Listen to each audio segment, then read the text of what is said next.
व्यवस्था आदरणीय एसडीएम साहब त्रिलोकचंद जी के द्वारा, आदरणीय Rakesh Gautam ji district public relation officer के द्वारा। हाँ जी बोलिए। Hello hello hello hello hello hello hello check hello. मुख्यमंत्री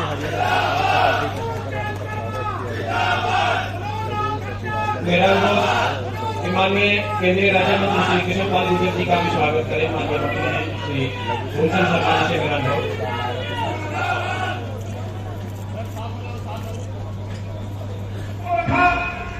इसी बीच में सांस्कृतिक प्रोग्राम हमारे जब तक मुख्यमंत्री साहब जब पहुंचते हैं, नीतू भाटी जी एक बहुत अच्छी प्रस्तुति आपके बीच में रखेगी।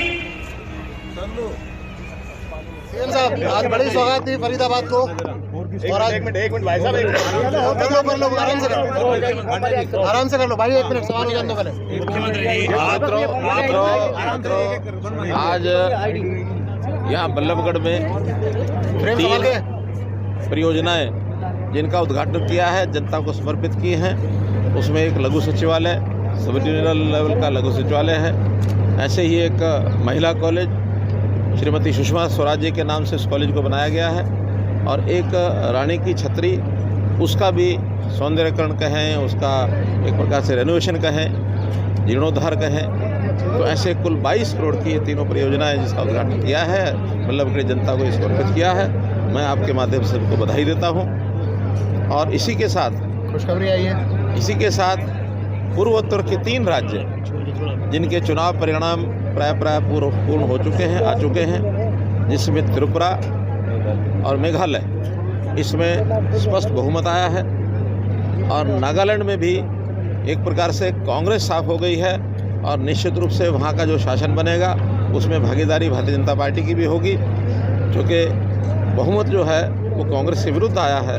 हमारे लोग भी उसमें कहीं ना कहीं शामिल हैं। तो ऐसा तीनों राज्यों में एक अच्छी सरकार भारतीय जनता पार्टी या भारतीय जनता पार्टी समर्थित ये जो बनी है, इस अवसर पर भी मैं हरियाणा की जनता को आपके माध्यम से बहुत बहुत बधाई देता हूं। कांग्रेस मुक्त भारत का सपना पूरा हो रहा है धीरे धीरे। देखिए, कांग्रेस मुक्त प्राय हो रही है, हो गई है, लेकिन मैं चाहता हूं कि थोड़े थोड़े लोग विपक्ष के कारण से रहने जरूर चाहिए। मुक्त करने का काम एकदम हम करेंगे, हो सकता है जनता कर दे। कार्यकर्ताओं को 3C का नारा दिया है, क्या है?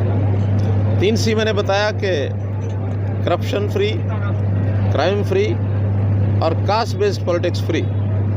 और इनके तीनों की जो जनक है कांग्रेस, उसी नाते से कांग्रेस फ्री। मुख्यमंत्री सरपंचों की समस्याओं का समाधान कब होगा?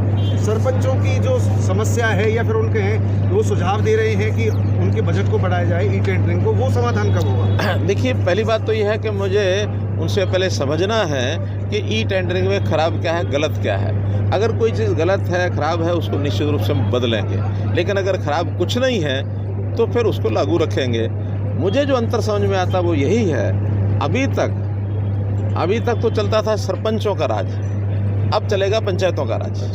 मुख्यमंत्री जी आपने अपने संबोधन में मुख्यमंत्री जी आपने अपने संबोधन में लोकसभा चुनाव पहले, उसके बाद विधानसभा चुनाव के बाद, तो क्या पूरी तरह माना जाए कि हरियाणा के चुनाव लोकसभा चुनाव के साथ नहीं होंगे?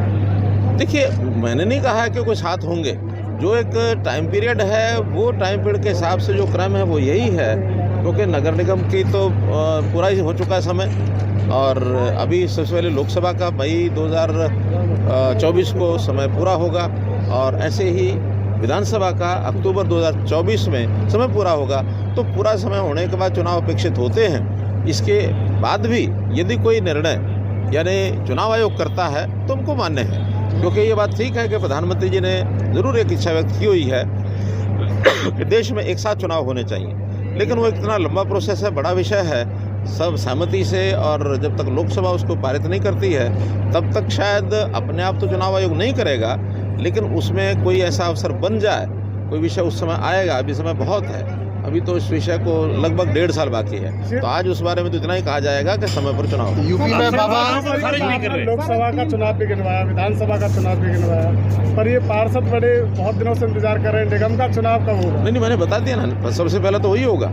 सबसे पहले निगम का ही चुनाव होगा और उसकी जो भी कोई औपचारिकताएं बाकी होंगी, जो हमारा राज्य का चुनाव आयोग है उसमें वार्डबंदी है, उसमें वोटर लिस्ट है, उस वोटर लिस्ट के वार्डों के हिसाब से डिस्ट्रीब्यूट करना है और फिर उसके बाद चुनाव बहुत जल्दी होंगे। एक साल से अधिक समय हो चुका है, एक साल से अधिक समय हो चुका है नगर के चुनाव। मैंने बताया ना, उसमें कुछ कठिनाइयाँ थी।